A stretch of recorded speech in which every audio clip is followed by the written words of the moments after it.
Bem-vindos novamente, continuamos aqui a analisar algumas estratégias para facilitar e para nos auxiliar a introduzir melhor o nosso código e que nós depois iremos explorar a partir do momento em que começarmos a introduzir mais código nestes nossos vídeos.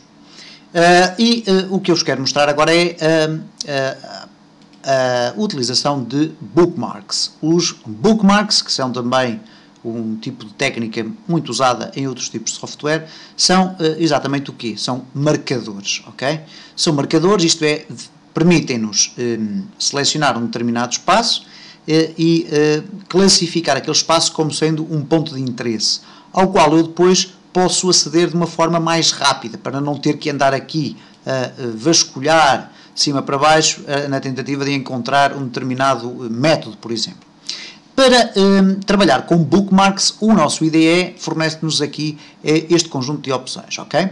Então, este conjunto de opções que aqui estão, permite-nos então navegar, criar e navegar e depois apagar os nossos bookmarks. Se eu agora carregar aqui, eu não tenho bookmarks criados, portanto, por isso estão aqui estes botões desativados e aquele também, mas vamos aqui dar o exemplo que é criar um bookmark. Vamos imaginar que nós temos aqui um método o qual achamos que vamos rapidamente voltar a ele em breve, e portanto vamos imaginar que nós temos aqui um método que será aqui, por exemplo, private void executar, e aqui dentro nós iríamos executar qualquer coisa, ok?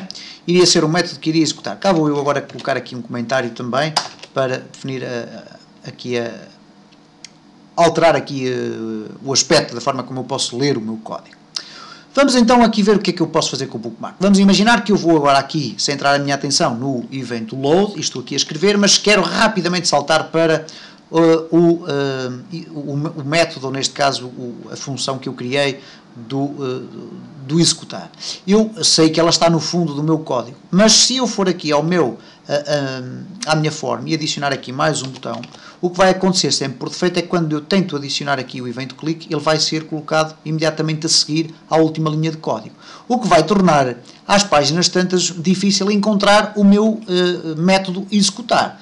Então, neste caso, eu posso simplesmente colocar aqui o cursor em qualquer sítio, não há problema nenhum, e ali na barra de ferramentas fazer um clique. O que vai acontecer vai ser adicionada aqui uma marca, que é uma marca de bookmark.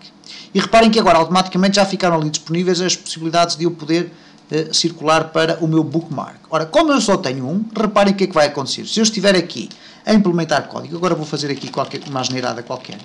Okay? E se eu quiser imediatamente avançar ou saltar para o meu método, bastará clicar aqui numa tecla destas e automaticamente eu estou no meu método, ok? E portanto esta é basicamente a utilização dos bookmarks. Eu posso ter vários bookmarks na minha classe, neste caso aqui na minha listagem de código. Por exemplo, eu posso selecionar aqui, colocar outro bookmark, aqui outro bookmark, e sempre que eu utilizo estas teclas eu vou circulando entre os vários bookmarks que eu vou colocando. Um senão na utilização dos bookmarks é que não existe a possibilidade de eu, por exemplo, eliminar só este bookmark. A partir do momento em que eu quiser eliminar os diferentes bookmarks que eu criei, eu só tenho a possibilidade de os eliminar a todos por completo. E para isso tenho aqui esta tecla, vou clicar aqui e ele pergunta-me se eu quero realmente apagar todos os bookmarks, eu vou dizer que sim, e eles automaticamente desaparecem e tenho então o meu código no seu estado original.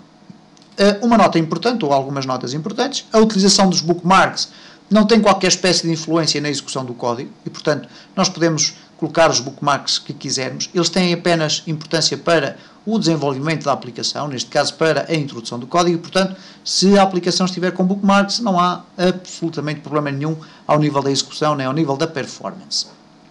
E, portanto, desta forma nós vimos a utilização dos bookmarks. Vamos aproveitar também ainda este vídeo para falar aqui de um aspecto muito interessante que tem a ver com, neste caso, por exemplo, vamos aqui chamar o código executar. Neste caso vamos aqui colocar no event load, vamos dizer assim, eu quero executar aquele método que lá está ao fundo, ok? Está aqui o método ao fundo. Ora, nós sabemos que o método vai ter a sua implementação aqui. Aqui terá a sua implementação, isto é, terá aqui o seu código, o código que irá executar uma determinada operação, seja ela qual for. Quando nós chamamos este método, nós podemos dizer assim, bem, podemos perguntar, bom, eu estou aqui a querer executar um método, mas onde é que ele está definido? Está cá em cima? Está em baixo? Tenho que andar à procura. Ora bom, existe uma tecla de atalho muito interessante que nós podemos usar, que é o F12. Se nós clicarmos agora aqui, se colocarmos aqui o cursor no meio do executar e clicarmos em F12, o que vai acontecer, ele vai automaticamente para a origem do método, isto é, para a sua definição.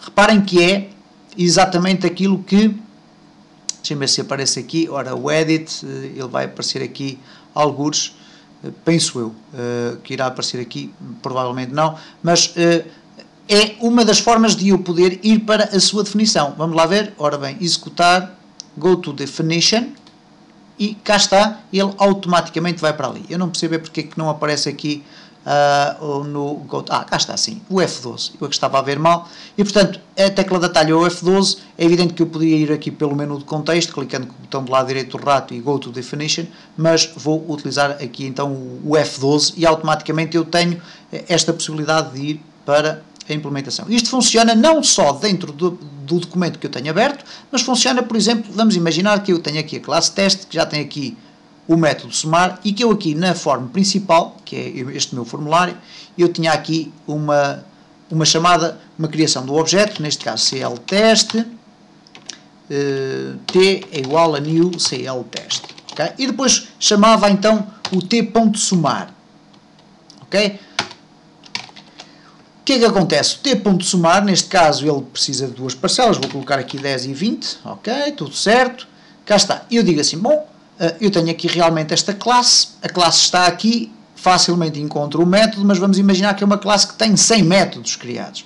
Então é muito simples, eu posso simplesmente chegar aqui ao somar, colocar o cursor no meio da palavra e carregar no F12, e ele automaticamente vai abrir o documento e vai colocar o cursor no topo do método, no topo da assinatura do método. E, portanto, esta é uma forma muito mais simples de nós rapidamente conseguirmos encontrar o código que procuramos. Finalmente, vamos aqui só tentar fazer aqui um exemplo, que é o seguinte, utilizando variáveis. Neste caso, vamos imaginar que nós temos aqui uma variável do tipo int valor é igual a 1.